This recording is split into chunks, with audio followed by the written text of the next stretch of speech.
Welcome back. અમદાવાદમાં સ્વામી વિવેકાનંદ કોલેજને seal કરવામાં આવી છે. બીયુ પરમિશન ન હોવાથી આ કોલેજને સીલ કરવામાં આવી. કોલેજને સીલ કરી અને વીજ કનેક્શન પણ કટ કરી દેવામાં આવ્યું. અધ્યાપક મંડળની કોલેજ શરૂ કરવા માંગ. વિદ્યાર્થીઓના ભાવિ માટે રાહત આપવા અધ્યાપક મંડળે માંગ કરી છે.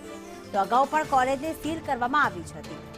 અમદાવાદની વિવેકાનંદ કોલેજને સીલ કરવામાં આવી.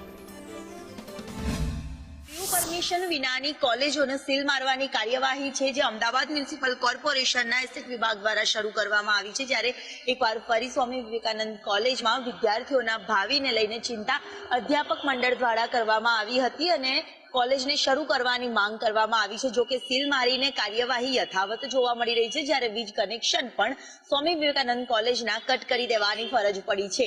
ત્યારે અધ્યાપક મંડળે આ કોલેજ શરૂ કરવામાં આવે તેવી માંગ છે તે કરવામાં આવી છે. એકવાર ફરી અગાઉ પણ આ પ્રકારે વારંવાર આ પ્રકારે સીલ મારીને કાર્યવાહી અમદાવાદ મ્યુનિસિપલ કોર્પોરેશન દ્વારા કરવામાં આવી હતી. ત્યારે ફરીથી એક વખત સીલ મારીને કાર્યવાહી કરવામાં આવી છે. કેમેરામેન પુખરાજ શર્મા સાથે દિવ્યા ચૌહાણ, સંદેશ ન્યૂઝ, અમદાવાદ.